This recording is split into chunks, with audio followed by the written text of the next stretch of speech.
and comments of the hosts and guests are not necessarily those of the station.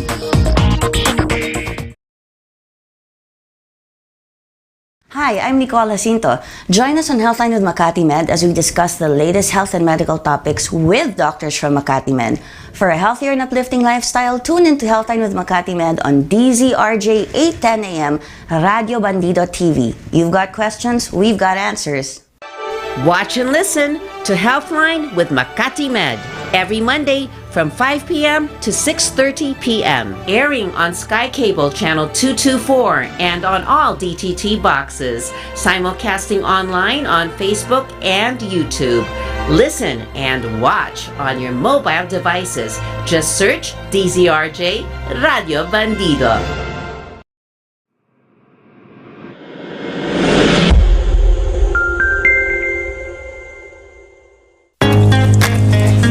You're about to experience Healthline, a show where doctors from 𝗏𝗏𝗶𝗏 interact with you for a healthy, uplifting lifestyle.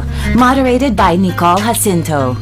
You've got questions, we've got answers. So welcome to Healthline. Indeed, everybody, welcome to Healthline with 𝗏𝗏𝗶𝗏. It's January 8th. This is the second show of the year 2024. Welcome. Today we're going to talk about viral hepatitis. And with us, we have Dr. Angelo B. Lozada. He's a gastroenterology specialist and also a hepatology specialist. And, well, how are you, doctor? How are you doing today? Hi, Nicole. Good afternoon. And good afternoon to all of the listeners and the viewers of your show. Thank you, doctor. Good afternoon also, and thank you for joining us. I will ask you today to be very patient with me because I have so many questions for you. And as we say in the show, you've got questions, we've got answers. I actually have so many questions for you and would like to go through it one by one. Please be patient if I may be a bit repetitive because that's how people like me learn from experts like you. Okay, and then doctor, we already got a comment about you and I just have to tell you the comment was, ang pogi naman ng doctor mo na guest mo ngayon. So, I just have to tell you that. So, thank you.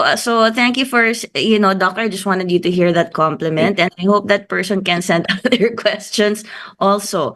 Okay, thank you, doc. So we're talking about viral hepatitis. Can I ask you first, are you the person, since you're a gastroenterologist and that would mean like the abdominal area and the digestive system and all that, and then hepatologist, so the liver, are you the specialist who treats hepatitis? Like, are you the lead person when someone has hepatitis? Yes, definitely. Hepatologist is actually a subspecialty of gastroenterology. Mm-hmm. The liver kasi is a gastrointestinal organ as well. No, it's a special gastrointestinal organ. So hepatology is actually another subspecialty of hepatology is special specialty of gastroenterology. Okay. Thank you, doctor. So there, folks, you heard it. So if you have any questions about hepatitis, send them in now while we're live. And I will begin by asking you, doctor, what exactly is viral hepatitis? All right. So viral hepatitis is an infection of the liver, that is caused by a virus, So there are many types of viruses that may infect the liver, but the common ones are usually viral hepatitis A, B, and C, And the most common, actually, which is endemic to the Philippines, is actually hepatitis B. Okay, hepatitis B. Okay, doctor, can we discuss hepatitis A, B, and C one by one? Like hepatitis A, for example, how do you contract it? Okay. So these are what you call your modes of transmission. Hepatitis A, for example, is transmitted via food.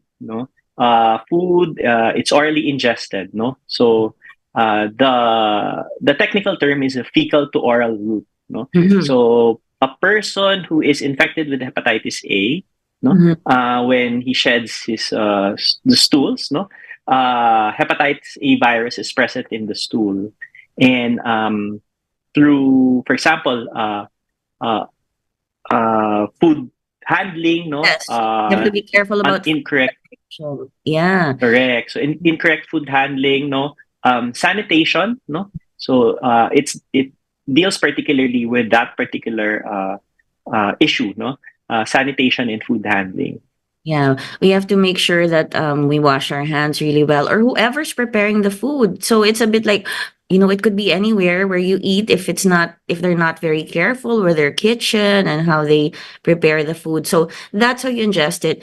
I'll just clear it up for the others. Fecal to oral route. It's a bit graphic, but really it means if somebody has hepatitis A and their stool or their poo-poo, kind of makes its way to the food, you get it by eating that. And it could be a very small piece, right, doctor? I mean, you wouldn't know with the smell of the food that, there's maybe garlic or whatever, but yeah, that's what happens. You don't handle food properly. I think there are also other diseases that you can get that way.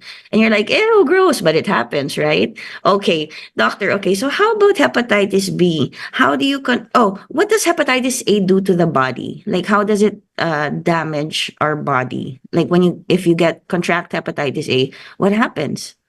Okay, so in general, the viral hepatitis, no, viral hepatitis in general, no, all of these viruses can cause severe liver inflammation and destruction of your liver cells, no. So that's in general, no. So there are varying degrees, no. Hepatitis A, for example, can cause very acute flares, and this can be manifested by very high liver transaminase levels. So these are the blood tests that are pertaining to your liver, such as your SGPT and your SGOT, or your ALT and AST. And yes, and then one may also have jaundice, no, or yellowing, no. So you may have yellow eyes and yellow skin. Okay, yellow eyes. How about red eyes? Just kidding. Okay. So those are that's what can happen. Basically, as you said, in general, all these types of hepatitis can damage your liver cells, and hepatitis A can do that. And we know how we contract it. How about hepatitis B? How do you contract hepatitis B? Hepatitis B, no, I'll put them together. No, hepatitis B and C are viruses that you can contract via blood and body fluids. No, so unlike hepatitis A, where you can contract it easily, no, from food handling. No, hepatitis B, you have to be exposed to another person's blood, no, or body fluids such as sexual contact. So, for example, those who handle needles, no, those who do injection drug use, no, because of their habit, no, injection drug users usually share needles, no. So that's one way of passing on the virus, no, from one person to the other.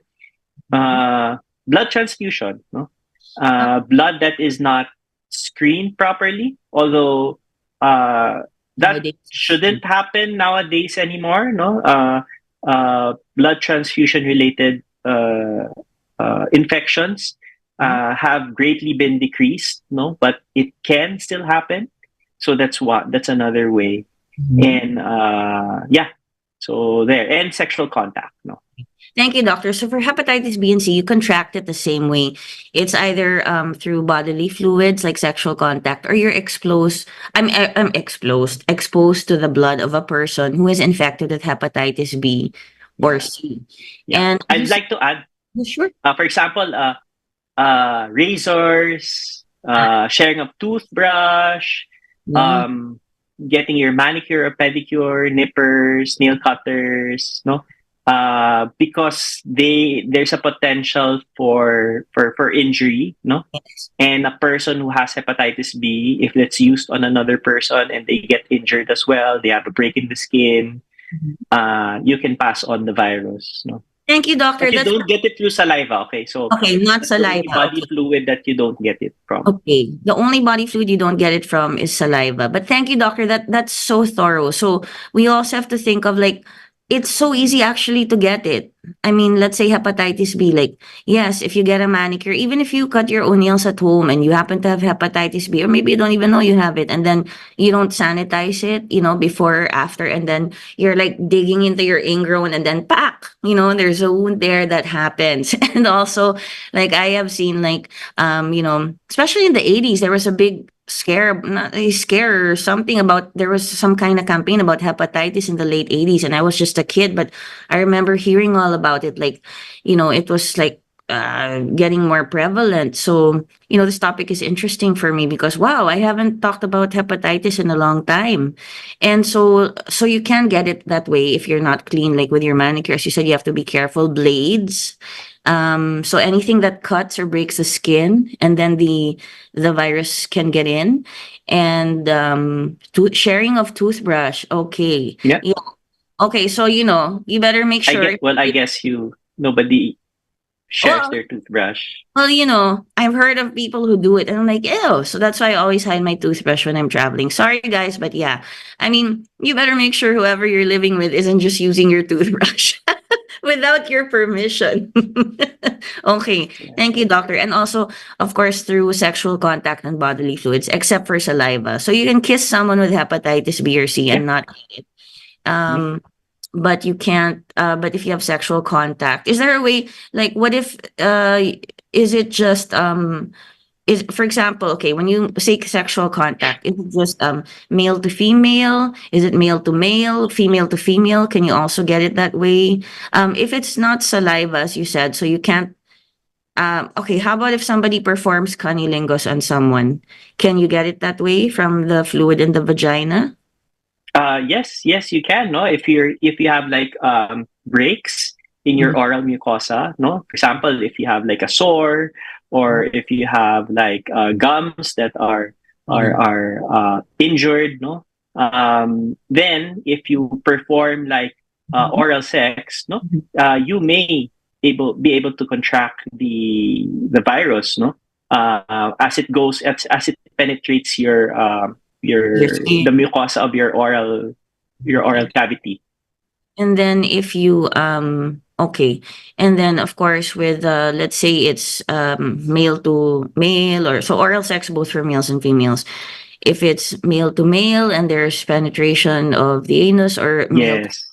penetration of the vagina, if I guess the semen or the vaginal fluids can transmit. Okay, there's nothing Can carry the virus. virus. Okay, and it's possible to Yes. get it, and that's probably one of the most common ways. How? Okay, can you prevent it by using a condom? Just like any other sexually transmitted disease, it can be prevented. No, the transmission by using like methods that would obviously be a barrier. No, like a condom. No, of course that would help. But probably also a good way to prevent it. No, since you probably couldn't tell where you would get it. No, is to Yeah. just get yourself vaccinated. Okay, yes. Let's go to that, doctor, and circle back to the other ways on how we can prevent that. Okay, so we just discussed, I mean, what hepatitis A, B, and C, like how you contract it. Can you, you already told us that, all of these types of hepatitis can do damage to the body, the liver in particular. Can you tell us, doctor, first of all, how do you diagnose the respective hepatitis? How do you diagnose hepatitis A, B, and C respectively? Like when someone comes to you, how can you tell if it's hepatitis A, B, or C?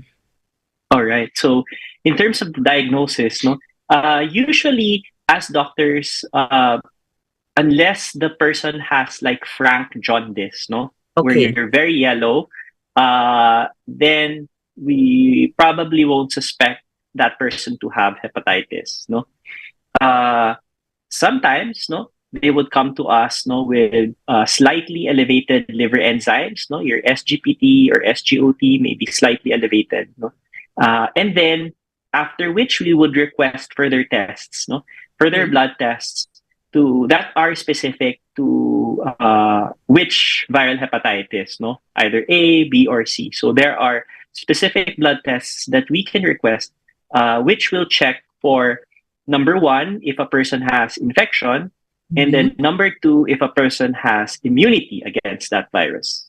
Okay. So doctor, okay, so basically, if somebody comes to you, you suspect they have hepatitis and they tell you, no, what are the symptoms of hepatitis A, B, and C? All right.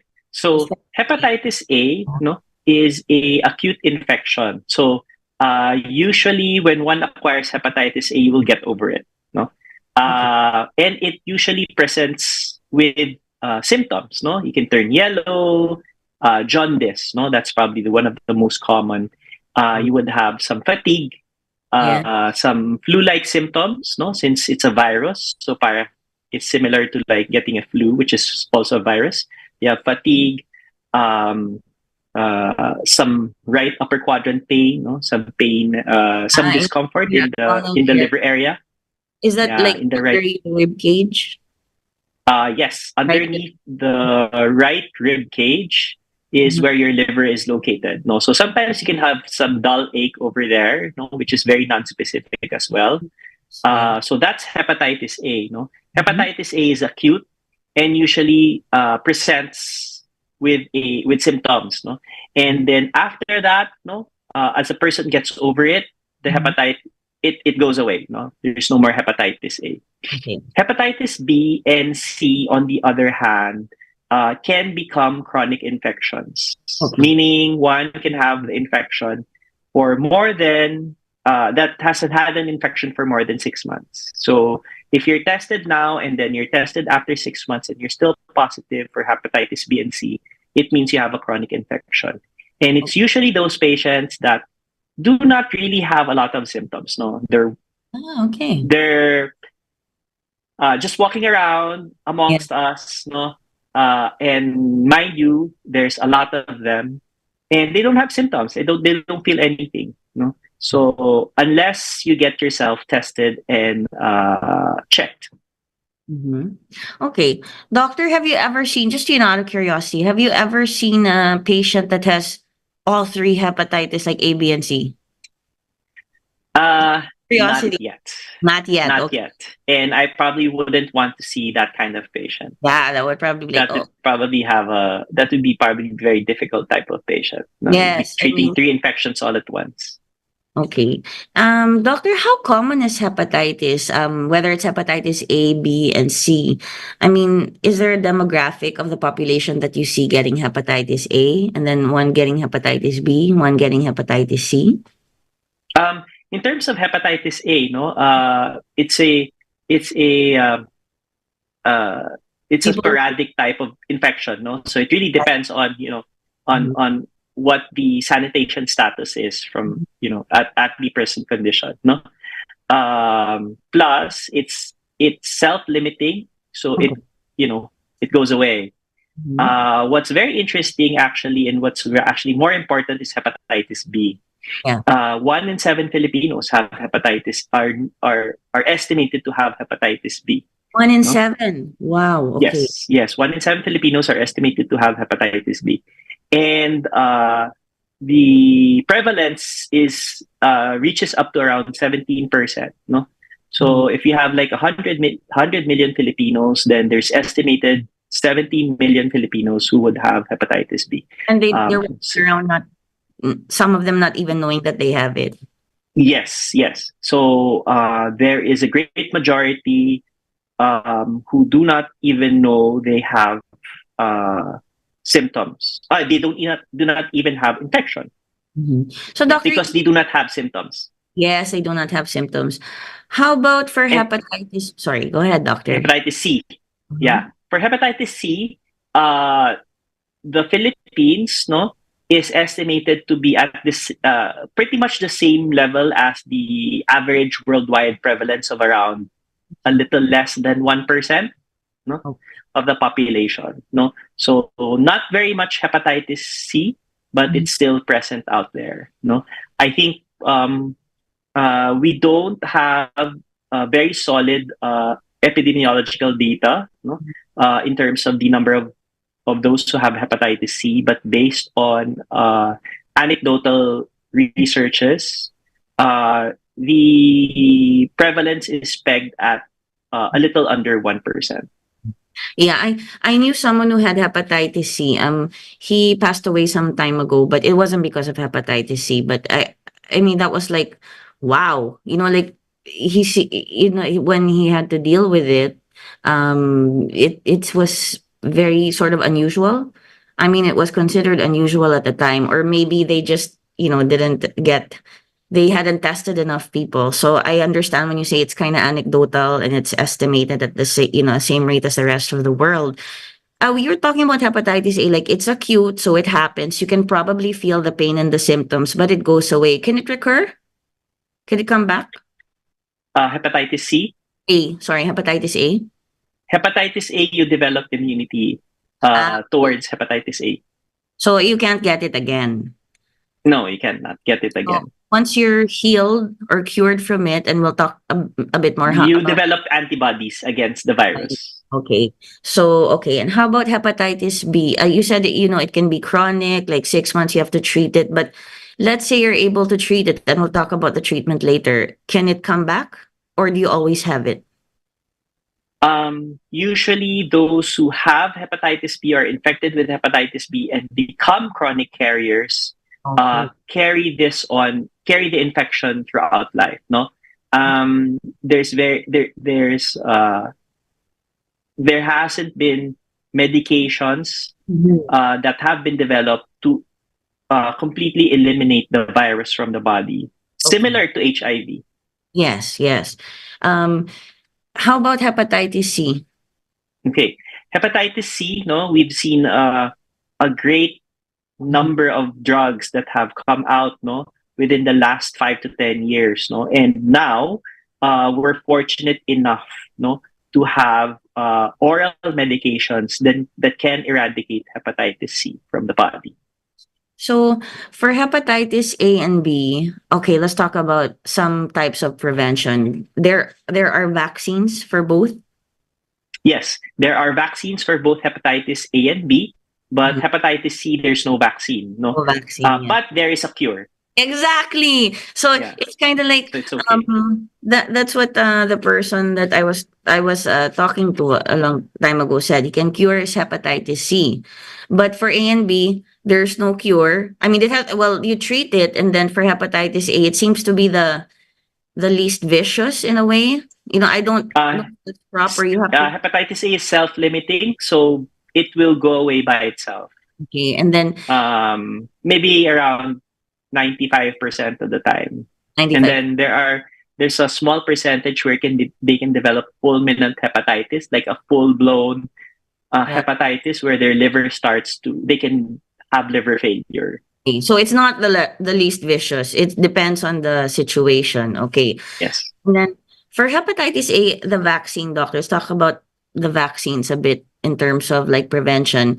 How exactly can you describe to us how you get the vaccine for hepatitis A? Like, does the person only go there once, or is it a series of vaccines for hepatitis A and hepatitis B also?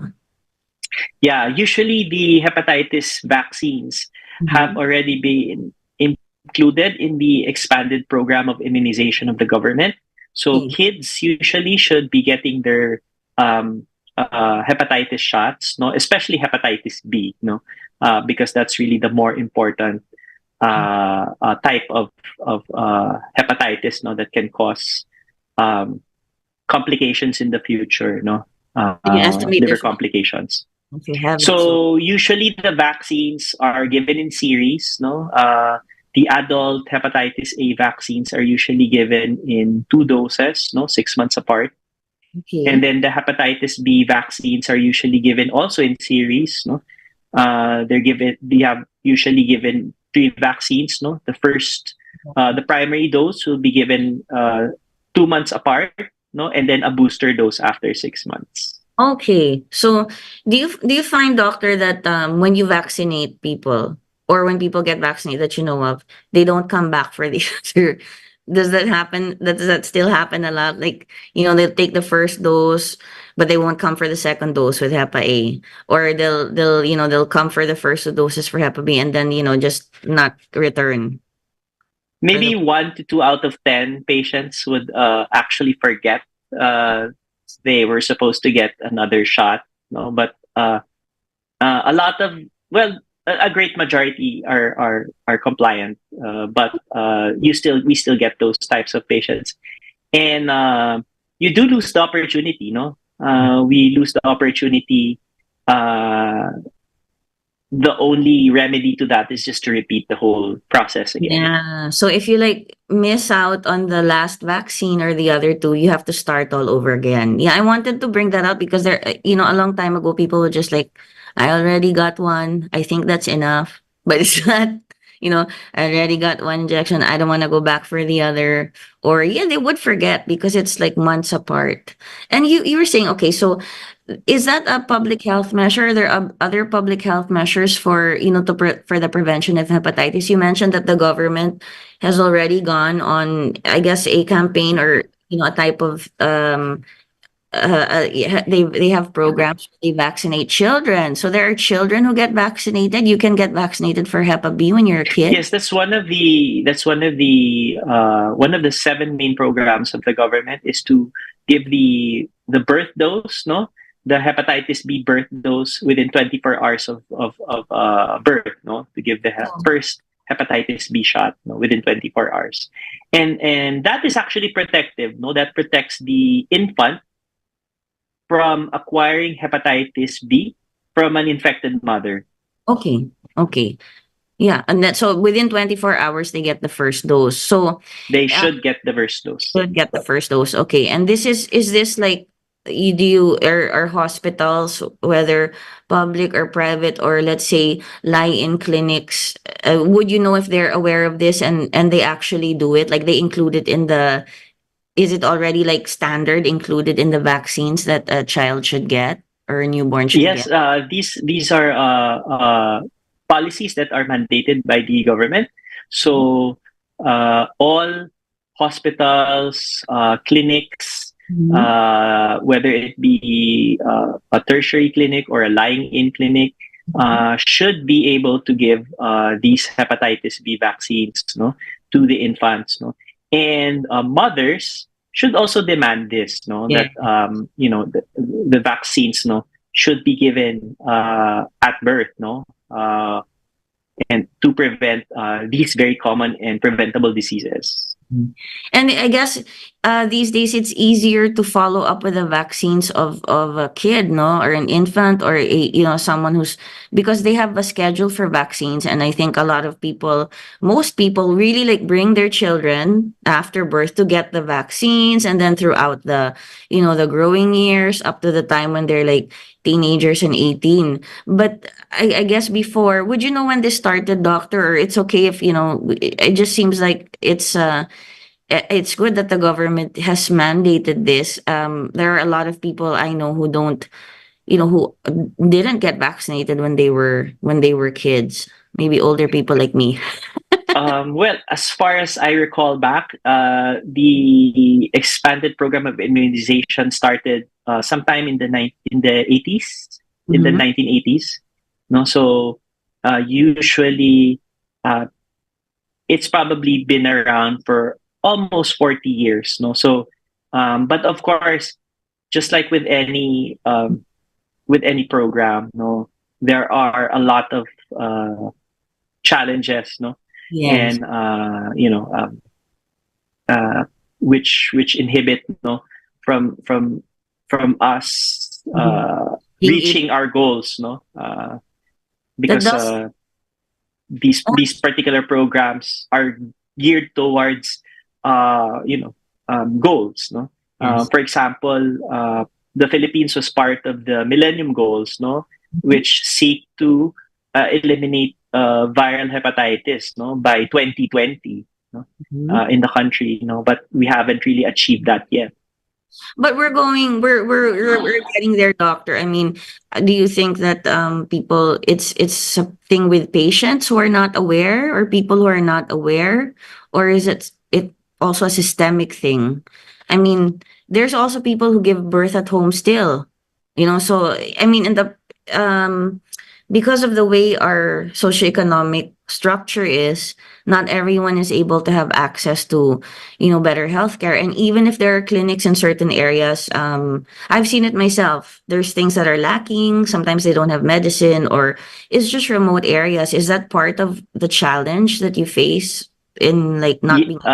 Yeah, in terms of public health, no, maternal and child health, no, is actually also one of the main priorities of the government, no, and ensuring, adequate maternal and infant care, uh, uh, sometimes can still be lacking, no, and hepatitis B, since uh, there should be more awareness, no, so year in year out, no, us doctors and different societies, different medical societies, like what I am also part of, which is the Hepatology Society of the Philippines, no, we advocate liver viral hepatitis awareness, so that people are also aware, so that they themselves can voluntarily get tested, and if they do need treatment, to also seek treatment.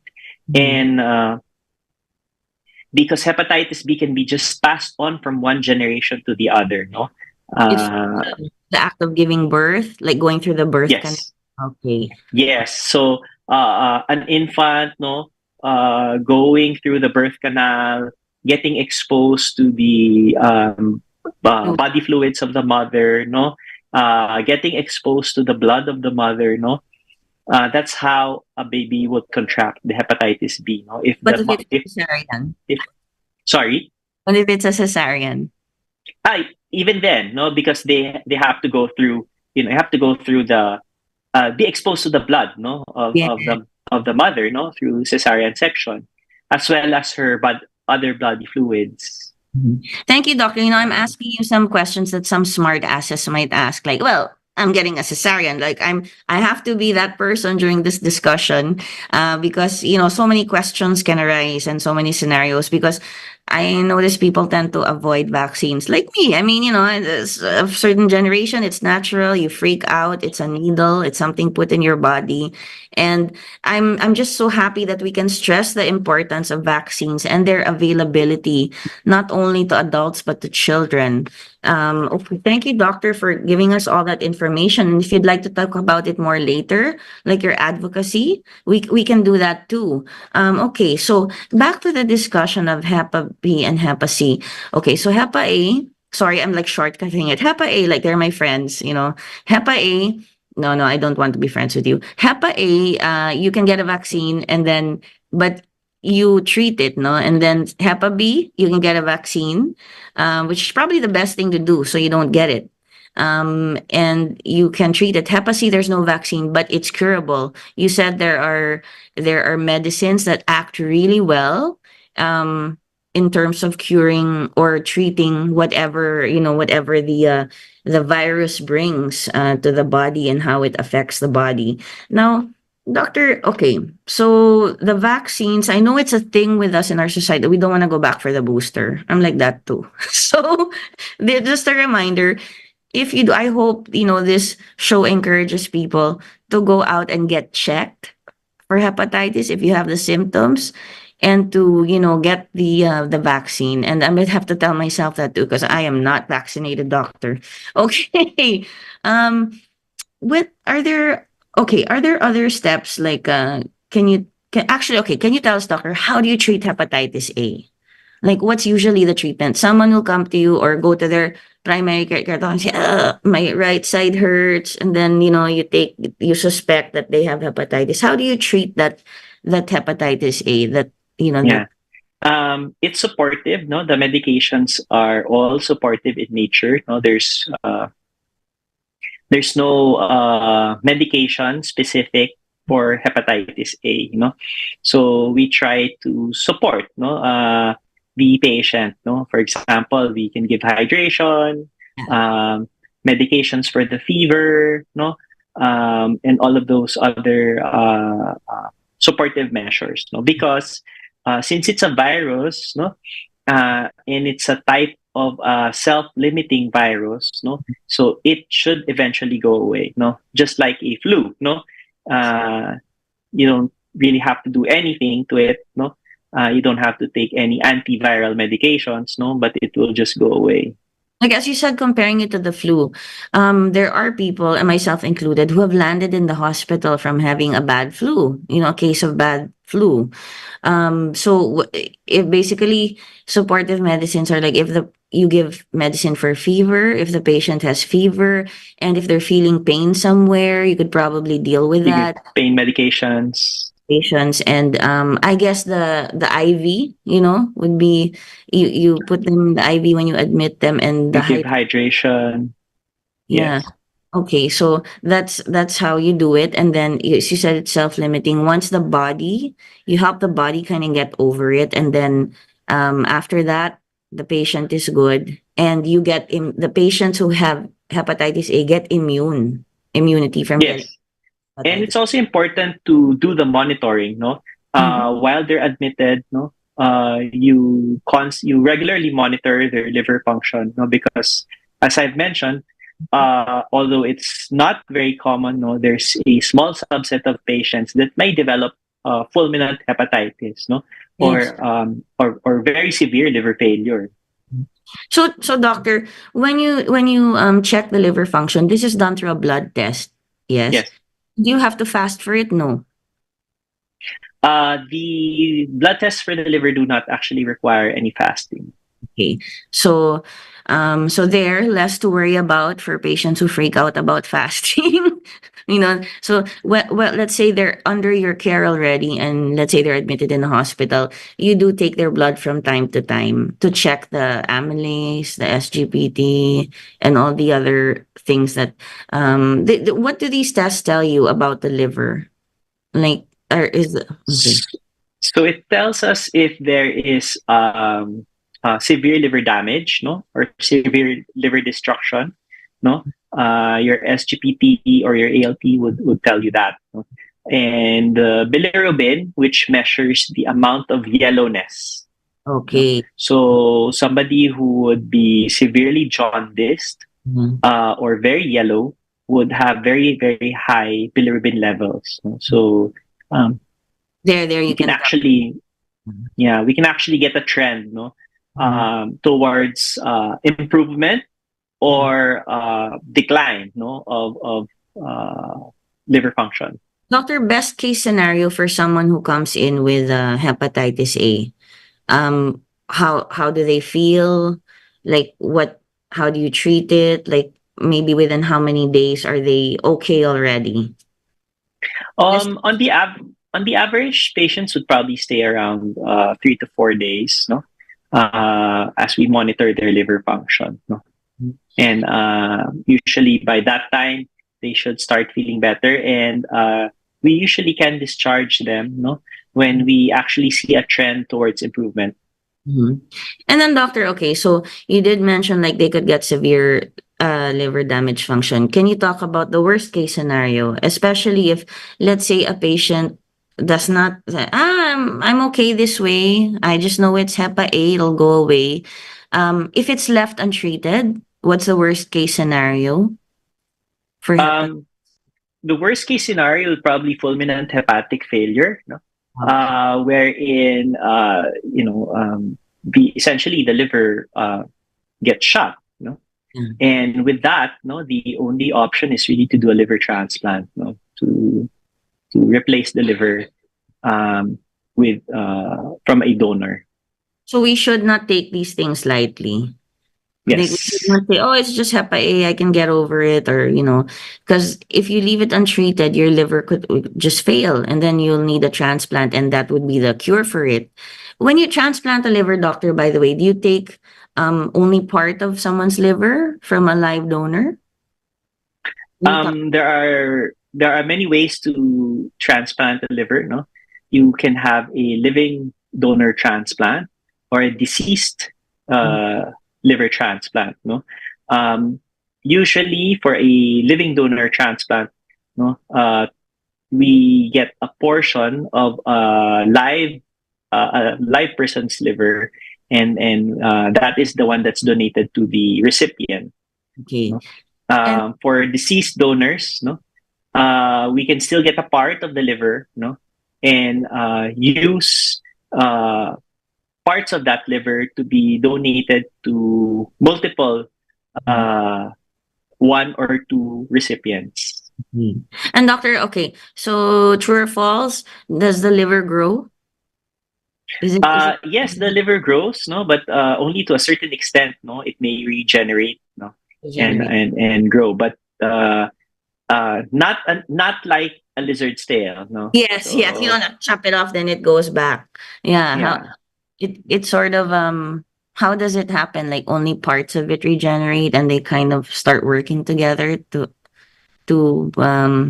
how what about So the liver cells multiply and it increases in size. No, that's how the liver regenerates.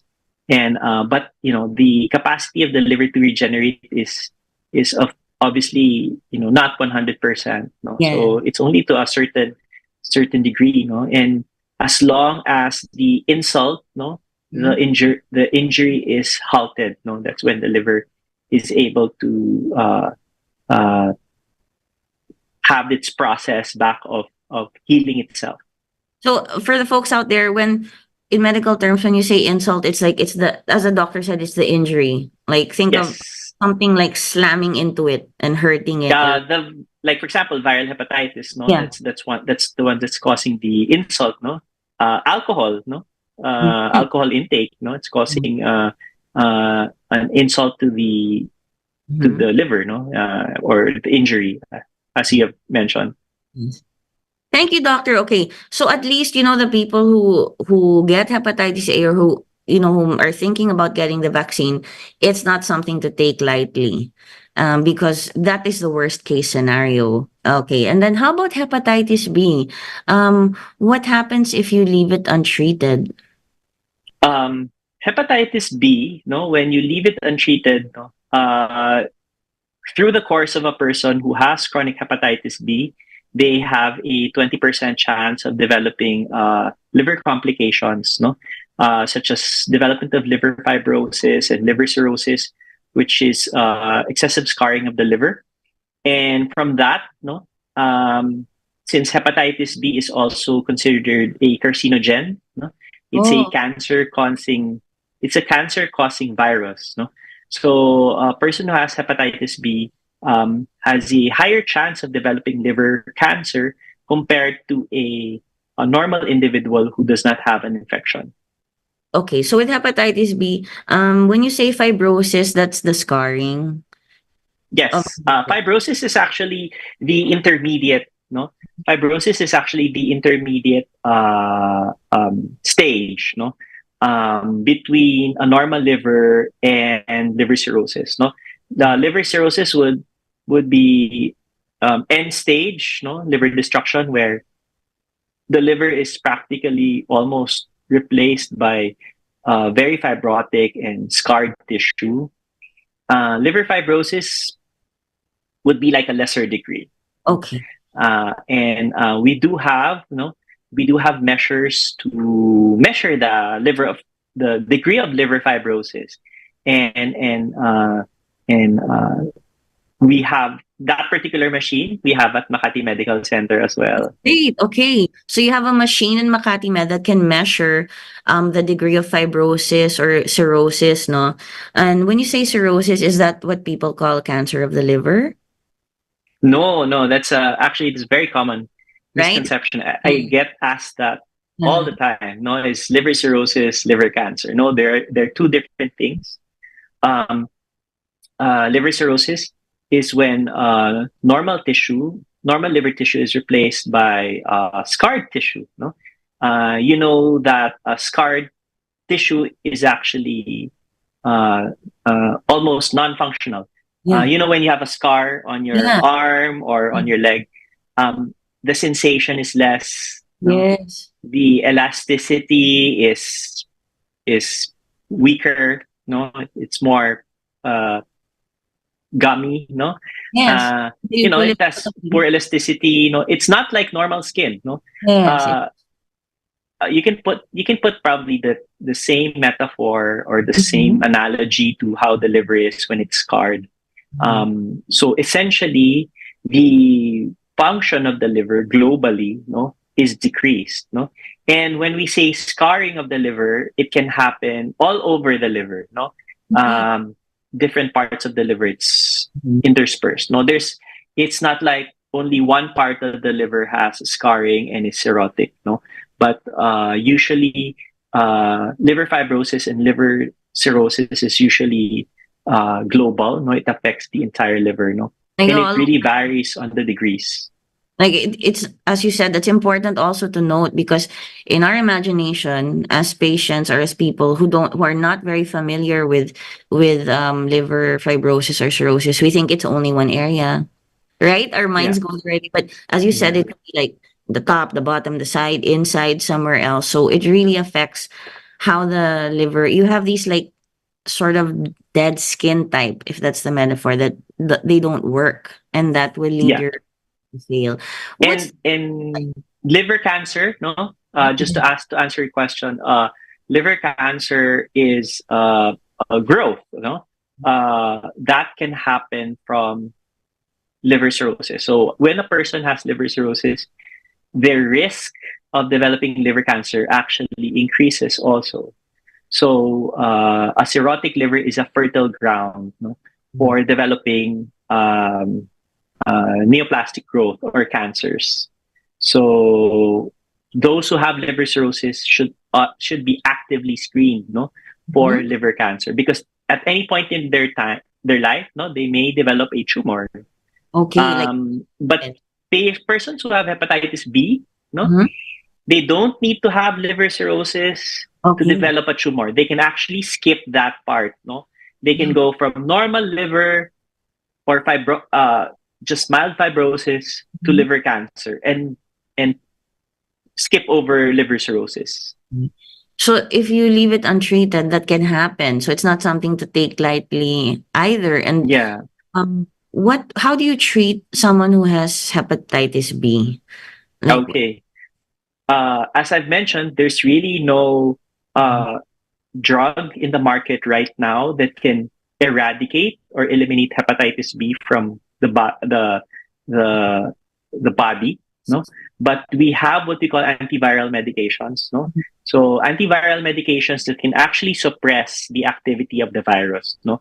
So if you have less of the virus and less of the activity, you have less insult and less injury to the liver, less inflammation and less chance of developing fibrosis and less chance of developing liver cirrhosis, so as and you also less chance of mutation of your cells, not to liver cancer.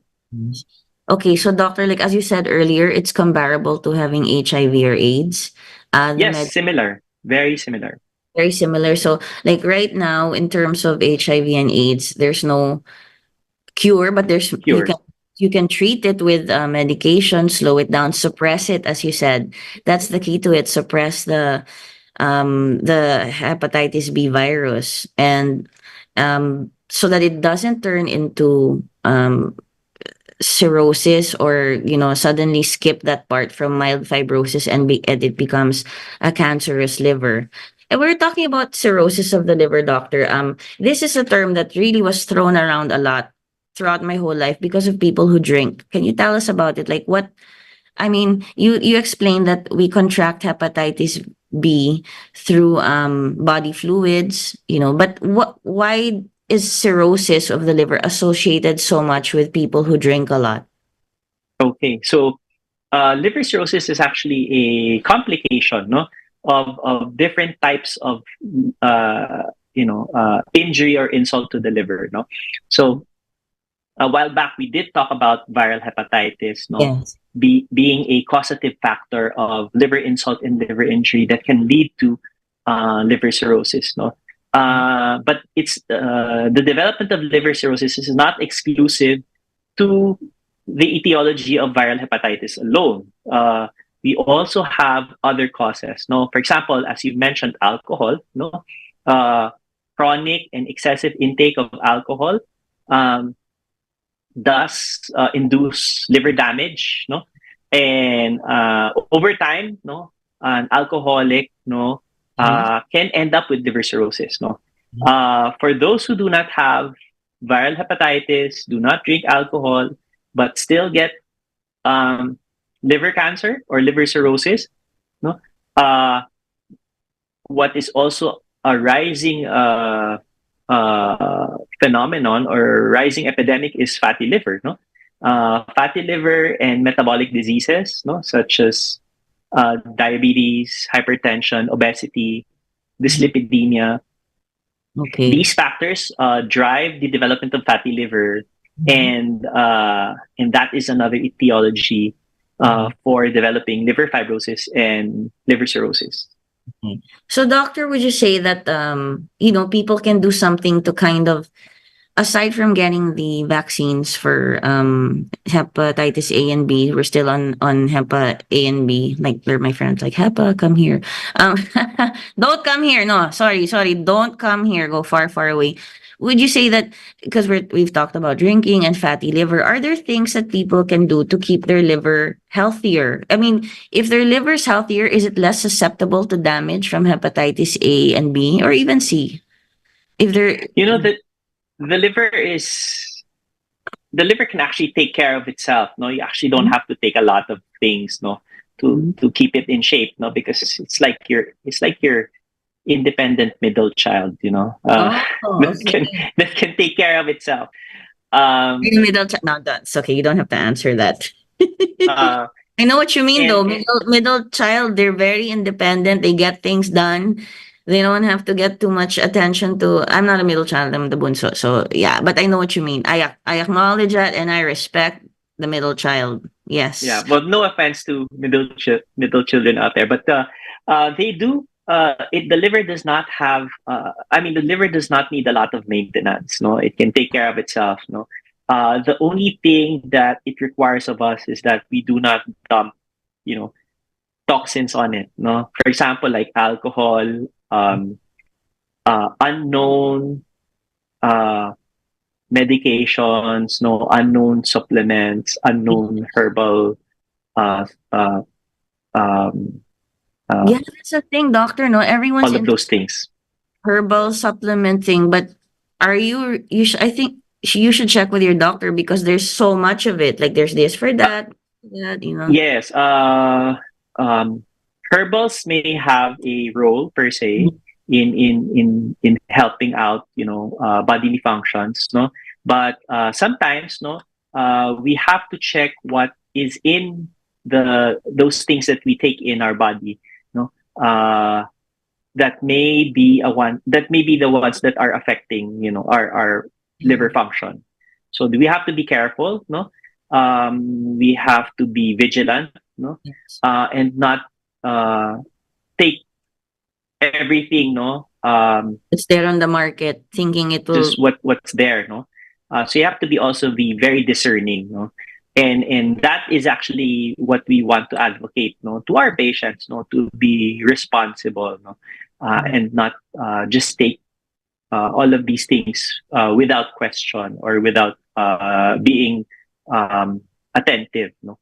Yes, doctor. I'm glad that you and your group you're advocating that because I noticed that the prevalence of all sorts of supplements, and no offense to those who sell supplements or take them, but I've seen like it can be too much. I'm like, what's this for? And then this one's supposed to make your brain active. How? I'm like, what are the ingredients?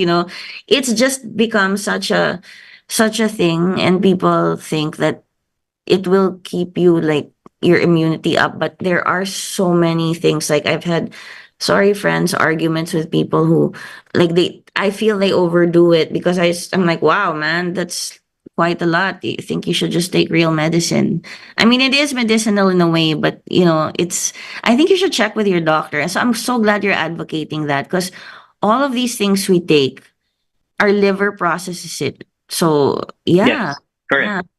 So one of the first landing points is actually your liver, no, together with your kidneys. So Yes. we have to be careful of what we take in because they may they may have a impact on these particular organs, no? Yes. I mean, doctor, I know people who are like, they've been told, oh, just take, acetaminophen or paracetamol. Okay, I'm not naming brand names here, but just take it every day or whatever. But you see on the warning label, if you have pain for more than 7 days, check with your doctor. I mean, even those medicines, the over-the-counter medicines, can they do a lot of damage to the liver if it's overdone?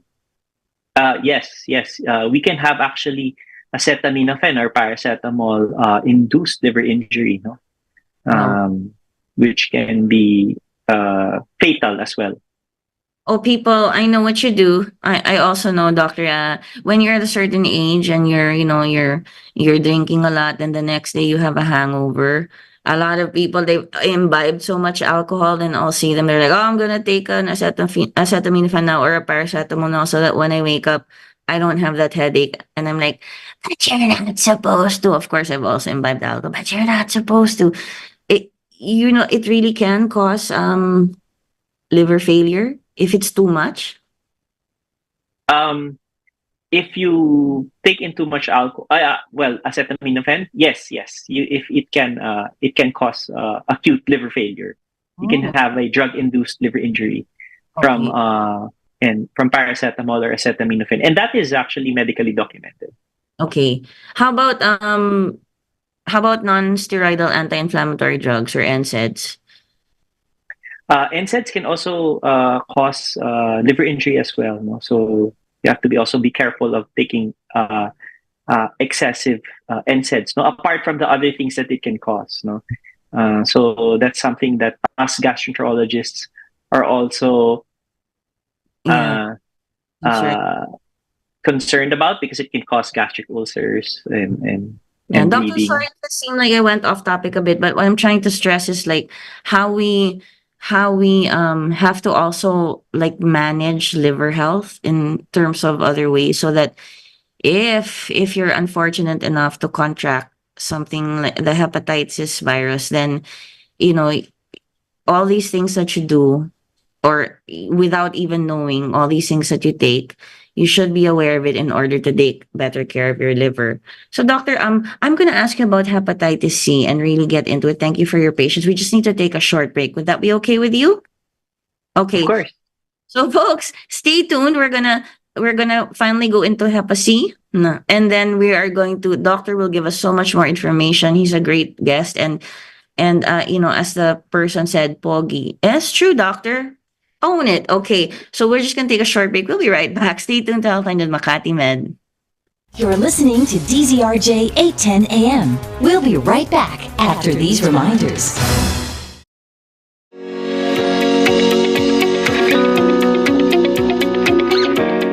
Hi, this is Dr. Gia Season from Makati Medical Center, and I'm happy to share that our world-class quality healthcare with the heart is now more accessible and affordable at Makati Med Care Access, Araneta City. What's more, Makati Med Care Access is the only single-use hemodialysis center in Araneta City. It's now easier for patients to avail of renal care services right in the heart of Cubao.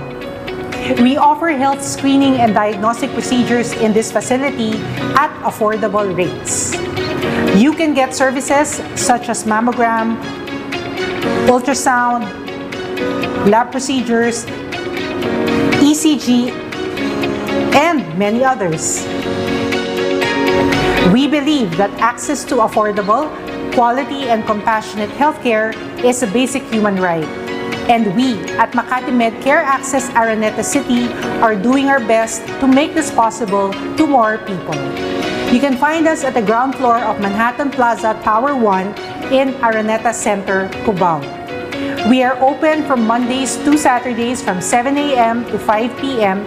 and Sundays from 7 a.m. to 4 p.m. For inquiries, you may reach out to us at the numbers below. We look forward to serving you here at Makati Med Care Access, Araneta City.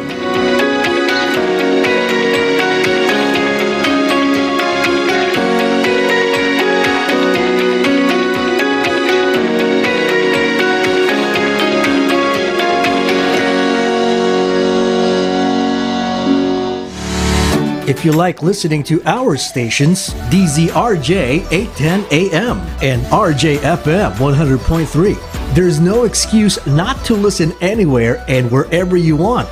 Listen on your phone or computer anytime, anywhere in the world. Just download the app for free. How do you download? If you have an Android phone or tablet, go to Google Play Store. If you have an iPhone or iPad, go to Apple App Store. It's that simple. We have 3 streaming sites. Just type in TuneIn Radio or Radio Garden or Streema. That's STREEMA. Once the app is downloaded, type in and search for DZRJ. And now you can choose and enjoy DZRJ 810 AM and RJFM 100.3 anytime and anywhere. Hey, it's free. Did you know that Elvis Presley would have turned 89 years old on January 8, 2024? Oh, see, rider. That's why we're celebrating Elvis's 89th birthday on Wednesday, January 17, 2024 at 𝗛𝗲𝗁𝗍𝗵 Hotel, RJ Bistro, 8 p.m. featuring 7 Elvis impressionists. Bam Amping, first runner-up of Elvis of Asia. Douglas Masuda, Elvis of Japan. Jojo Alejandro, Jojo A all the way. Billy Aquino, Elvis of Marikina. Lito Jauregui, 2002 Cook Magazine Elvis Contest winner. David Young, the new young Elvis sensation. And I, RJ, will also do 3 Elvis songs. People like to rock, some people like to roll, but moving and a grooving gonna satisfy us all as ever part. And after Elvis, another show. All night dancing with the music of my band, RJ and the New Riots. Entrance is 1,000 pesos. Reserve now. Call 0906-221-1524. I repeat, 0906-221-1524. Or go to facebook.com/RJ Bistro. See you January 17, 8 p.m. RJ Bistro, 𝗛𝗲𝗁𝗍𝗵 Hotel for Elvis's 89th birthday. Happy birthday, Elvis. Happy birthday to you. Happy birthday, happy birthday, happy birthday, Elvis. Yeah. Thank you. Let's have a party of just so RJ.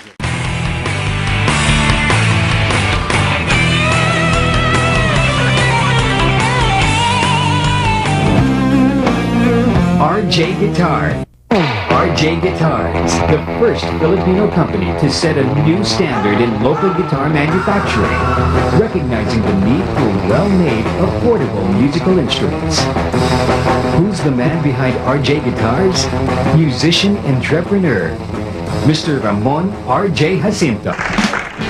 R.J. Jacinto has continued his love for rock and roll by providing Filipino musicians with affordable, world-class electric guitar. RJ Guitars, the only Philippine manufacturer of world-class guitars that have been exported to Singapore, Japan, Australia, and the USA.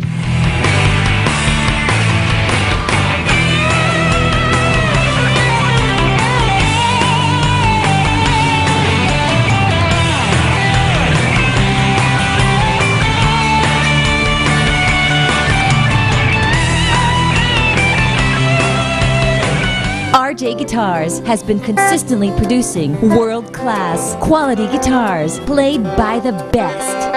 Cynthia Alexander, Ben Tesoro,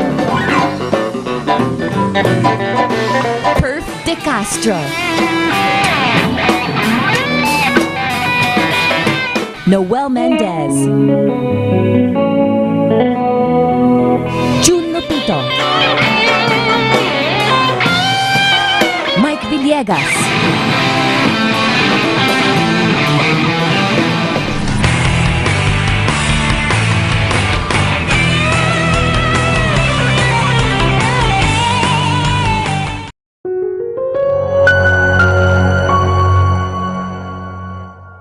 You're back with Healthline, keeping you healthy. Moderated by Nicole Jacinto.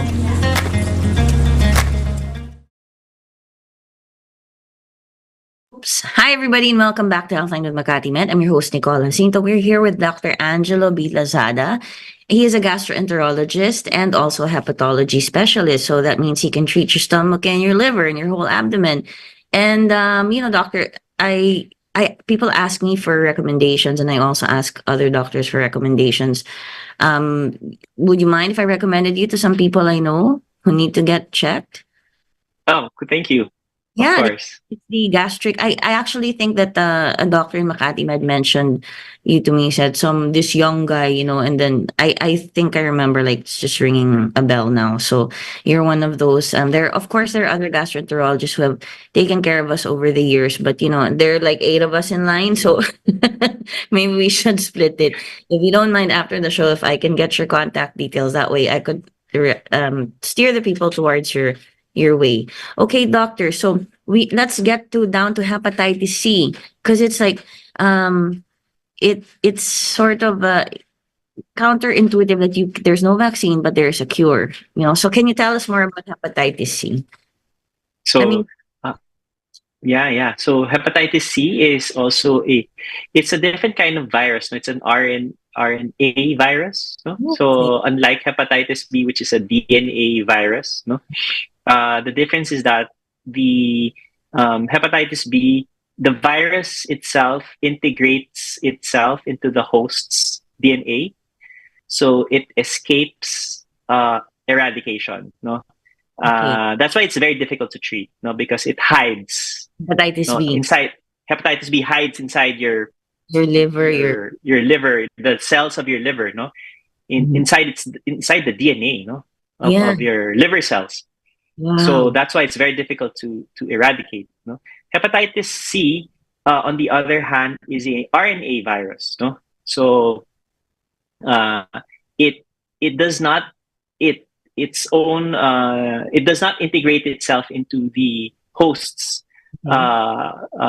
genetic material. So in a way, it's a bit more out there. Yes. So it can be eradicated by drugs, no? And these drugs have already been out in the market over the last 5 years, no? So we can actually cure hepatitis C. Okay, that's great news, doctor, especially for people who have hepatitis C. And can I ask you, when you say the DNA and the RNA, is that sort of like what everyone discussed when it came to the vaccine for COVID? Like, the RNA, is that where does the hep C sort of, it's not embedded in the liver, but it kind of tells itself to replicate? Is something like that? No, absolutely not. Well, there's a lot of cell biology involved there. Okay. Which might be difficult to process for your audience right now. Thank you, doctor. Okay. I just ask questions as they come, because I'm the type of person, like, when I have this conversation with you, I really hope you don't mind. It's like me walking into your office and asking about all the possibilities. And there are questions that we get that are similar to the way my brain just shoots off and asks anything. But thank you for being such a good sport and for answering all the questions. Okay, so as you said, hepatitis C, it doesn't embed itself in the DNA of the liver cell. So it is, in the last 5 years, you have medicine that can treat that. And will it fully eradicate hepatitis C? From the liver? Liver? Yes. No, they're so effective. They're like, the efficacy rate of these new drugs is around reaches up to 98%. No? Oh, okay. So those who get treatment actually get cured. Are they oral? Go ahead. But the caveat there is that you can be reinfected again. Okay, yes. Okay, so you get cured, but you can be reinfected, and there's no vaccine. And so there's no vaccine for it. Let's say you have hepatitis C, you get cured. There's no vaccine for it, but you can get reinfected by doing the same activities. I mean, like, let's say having. Now, for example, if you're exposed to the similar risk factors, no, for example, like hemodialysis patients, no, okay, yes, they get dialysis every week, no, mm-hmm. They're exposed to a machine, no, that that is exposed to the blood of another person, no, they may contract hepatitis C more than once, no, especially if there are if the practices, no, of Yeah. separation are not strict. Do you advocate for that as well, doctor, to make it a better and safer environment for patients who get hemodialysis? Because I mean, I know in our country there are so many, no, who need Yeah, definitely. Yeah. Definitely, no, definitely.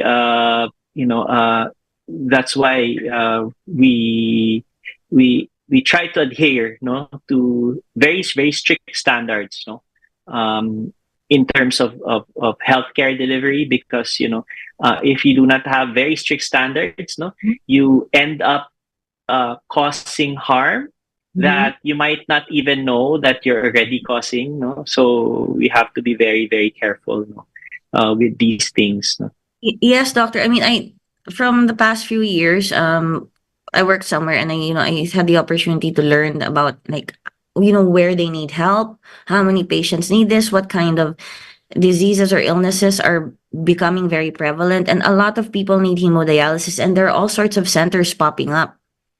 And so I'm like, really? That's a place where, where you get dialysis. And I really want to thank you for bringing that up and for you and your group to advocate that, because I came across one case where they weren't using distilled water or something, or they just from one patient to another, shook straight there. Like it was really not, they were just making money, because, okay, I'll take you in, but they would use the same, I mean, they wouldn't clean it or follow the protocol where you need a new set of this, you need a new set of that. Yeah.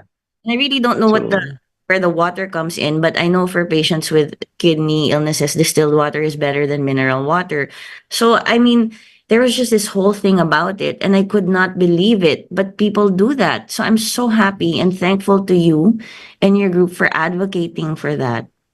No, there's actually a dedicated machine for those who have hepatitis B as well as hepatitis C, no? So there are dedicated hemodialysis machines, no, so that they don't get mixed, no, with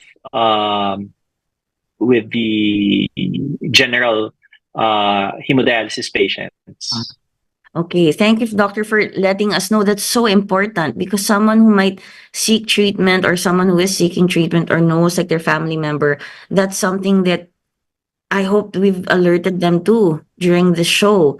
And also, doctor, before, maybe like 40 years ago, that is when we started. I think people would get maybe hepatitis B and C and other illnesses as well, including HIV, because a lot of places, maybe also because of the economic situation, they would reuse needles. And also people who, engage in drug use through needles, they would reuse it, and that's what can spread it. But also, like, as you said, blood transfusions, have there been, I know, like, before probably it was not, they didn't really screen the blood well. Do you find now that there has been so much improvement in that sense? Definitely, no, definitely the risk of bloodborne transfusion-related infections has actually been decreased, no, because of the very very strict efforts of our blood banks, no, as well as the change in policies, no, on blood donation, no. Okay, I sometimes of course I've been in this scenario where we're in the hospital with family members, and then that's why you would hear all the time, no, no, no, no, no, give her my blood. Because I think before people were aware that it's not as strict as it should be, or no, give her my blood. But now you when you donate blood, you screen it really well. And, you don't have to insist on donating your own blood, because let's say you're B positive and then you need blood, you will give B positive blood even if it's not like your relatives, right? The plasma or whatever it is, whatever the person needs. Let's say for dengue, it's I forgot. Platelets. The platelets. Thank you, doctor. but it's not really exactly from that person. Then when that person, like, it's not from the sister or the cousin or something. But a lot, do you still encounter that, like, a lot of people are like, no, no, no, no, no, I want my blood in her or my blood in him. Do you still that? Not really. Not really, not really. No, but usually, You would yeah, be, yeah. most patients would just be happy That happy there's, to accept yeah. blood, no, that is available. I remember once people talked to doctors. I was hospitalized, and doctors were talking about the blood transfusion, but I didn't get it, thankfully. But I had a friend there, and she was like, "I'm gonna give you my blood," very, very generous. And I was like, "I don't think I want your blood." It was a joke. I was like, "If I get your blood, I'll be drunk." But that was a joke between us, and thank you for offering that. So, doctor, when it comes to hepatitis C, how exactly do you treat it? I'm sorry, Usually, with the medicines, are there any other things you do? Like, does the patient have to be? usually the patient would have to do initial examinations, which involve like some blood tests, no, apart from the usual imaging or ultrasound, no, that we do. And once we do confirm that the patient has active viral hepatitis C infection, then and then we tailor fit the medication or the regimen that is for that patient. No, so usually with the advent of the new drugs now, no, it used to be like an injectable that's given every month for a year, no, and they can become very toxic. No, they can have complications. No, you have to do monitoring, check the CBC and all of those things. No, regularly. No, but now it's just a very short course. No, sometimes just a 3-month treatment. No, with oral medications. No, nothing else, and it's 98% effective. No. What you were saying earlier about injectables, I mean, it's so great that now it's usually a 3-month course. And I remember the person I knew with hepatitis C had injectable medicine for his liver, and he would travel with it and keep it in a refrigerator. Is that it? Would that be the one that you're referring to from before, from years ago? I'm not sure. No, it Like, could maybe be he had anything. something else. Could You're be like, insulin. yeah. No, he wasn't diabetic. So you're like, that doesn't sound right. Maybe he had something else. Okay, thank you, doctor. I was just wondering, these injectables now, do they have to be like, is it hard to maintain? I mean, does a person have to like make sure it's all, sometimes when you have injectables, it feels like, it has to be frozen all the time. And what if you can't go to the doctor at this point? Do they give it to you? All of that plays into it. Is it much easier now and like lower maintenance to keep the medicines? Now we don't use injectables anymore. No, that advent of giving injectable medications for hepatitis C is almost non-existent. No, because we have shifted to a easier form, which is the oral tablets. No, that the patient just takes once a day. Okay, that's great, doctor. So you're like, maybe he wasn't treating his liver. Maybe he wasn't. Maybe he had something else. Okay. Yeah, it does sound like diabetes, doesn't it? Like the insulin. It sounds like that. Okay. So doctor, when it comes to all sorts of viral hepatitis, A, B, and C, hopefully there will be no more D, E, F, G, H, I, what? There's actually hepatitis D and hepatitis E. Okay, So, what? but these are not very common viruses. No, so it's not really, they're not very clinically significant in the setting of the Philippines. Okay. Doctor, for you, and in your practice, what you've seen, what is the most, which strain of the viral hepatitis A, B, or C is giving the population the most problems right now? Well, what is causing like very extreme public health burden is actually hepatitis B. Because hepatitis B leads to development of liver-related complications. And what are the And, can you? So yeah, you have that liver cirrhosis, liver fibrosis, liver cancer, no, which are complications that can cause morbidity, no, to a person's life. No? So hepatitis B, no, I'm actually very strong advocate of hepatitis B awareness. Doctor, can a patient or a person get, an adult, let's say we didn't get the vaccine from a long time ago, can they get vaccines now for hepatitis A, B, and C? I mean, yes, you can get yourself vaccinated for hepatitis A and B. What we do is that we check your titers first, no, and then check if you still have active titers, no, if you still have antibodies, no. So if you have antibodies to the hepatitis A and the hepatitis B virus, then you do not need to be vaccinated, no, as long as you have sufficient numbers. Okay, I see. Because what if you contracted it before and you didn't even know, right? Or there are some, no, because Philippines is also endemic to hepatitis A. No, we have a lot of hepatitis A in the country. Some may actually contract hepatitis A without knowing it and develop immunity against it. And doctor, it's really also the food preparation, and we eat everywhere, and you can't. We eat everywhere. We eat fast food, any kind of food, and not to put down people who serve food, but really, how can we all, aside from getting vaccinated, what tips would you give us to avoid getting hepatitis A, B, and C, like preventative tips aside from the vaccinations? So aside from vaccinations, no, with regards to hepatitis A, make sure that you try as much as possible to eat in reputable places. No, make sure hygiene and sanitation are intact. No, so those are some of the means. No, hepatitis B and C is of course to avoid risky behavior. No,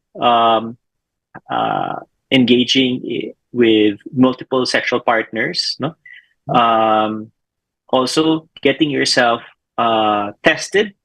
No, periodically. No, especially if you are at greater risk.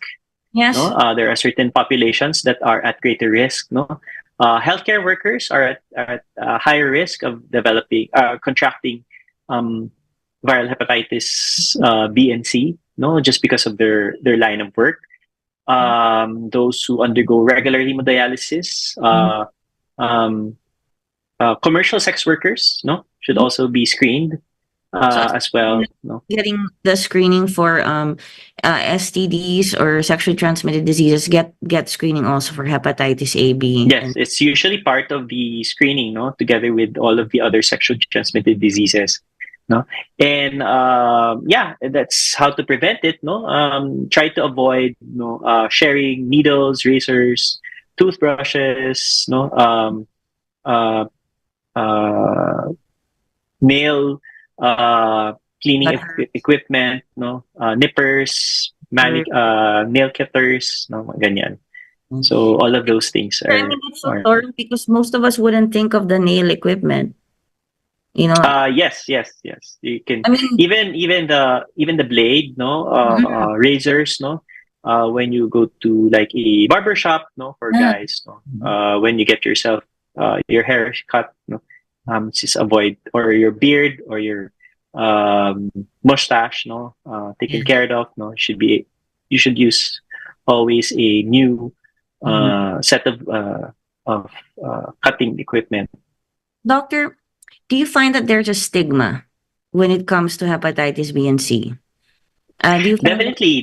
There's a stigma against hepatitis B. No, hepatitis C maybe not as much because it's not that prevalent. No, there's not a lot of people with hepatitis C, but with hepatitis B there is a lot of stigma because there's a lot of misconception in terms of how it can be passed on. No, so hepatitis B is not passed on through holding hands, kissing, preparing food. No, you don't get it with casual contact. No, like talking to another person or sitting next to another person. No, so you can employ. No, we can employ people who have hepatitis B. Because the transmission, no, is we have to understand how it's transmitted, and you can't just transmit it that way, no. So even if they're handling your food, no, it's okay, no, even if they have hepatitis B. Thank you, doctor, for that, because that's so important to, for people to hear. And do you have any final words or any advice for people, like, if they think they have hepatitis A, B, or C, what should they do? Or is there anything else you'd like to say, or anything you'd like to advocate for when it comes to this topic, or anything else actually? Okay, so first and foremost, I'd like to thank you, Nicole, for a very extensive interview, no, about viral hepatitis. No, you did ask the some of the very great questions tonight. Well, first and foremost, you're okay with it. We're okay. Okay, thank you, doctor. If you do have, if any of your viewers would have any questions or any queries with regards to knowing about viral hepatitis and liver health, no, we have a range of gastroenterologists as well as hepatologists at the Makati Medical Center who can help you with your liver concerns. And then number two, being an officer and vice president of the Hepatology Society of the Philippines, no, we would also like to advocate liver health. No, coincidentally, January is Liver Cancer and Viral Hepatitis Awareness and Prevention Month. No, so that is actually mandated by the government, no, under Republic Act 105/26, no, that every January is celebrated, no, for this specific reason, no, to raise awareness against viral hepatitis and liver cancer, no. So it's that important to the Filipino people, no. So thank you for executing the law. Yeah, thank you. Yeah. A lot of people, the laws are there, but they don't do it. Thank you for doing that today for us, for all of us, for the whole audience. Anything else? Right. Higher by to anyone? That would be all. And as we would always say, to be aware, you should be tested, seek treatment, be treated, no, and try to get the help that you need, no, from the doctors, no, your gastroenterologist, your hepatologist, not just here in Makati Med, but all around the whole Philippines, no. There are a wide range of competent gastroenterologists and hepatologists throughout the country. Thank you, doctor. Thank you for joining us on the show. Thank you for being so patient with my questions and answering all of them, and giving us really a great, thorough picture of hepatitis A, B, and C, and just for giving like us the best advice. I'd also like to thank the team who brought you on the show, and thank you for advocating for all of this. It's important for all of us. Thank you, folks, for joining us today. We're out of time, so I'll see you next week. Doctor, thank you. I hope this isn't the last time I get to interview you or see you. Take care, everybody. Bye, Doc. Thank you for tuning in to Healthline with expert doctors from Makati Med, giving you the chance to interact, uplifting your lifestyle. Moderated by Nicole Jacinto. Tune in again next week for your weekly dose of Healthline. The views and comments of the hosts and guests are not necessarily those of the station.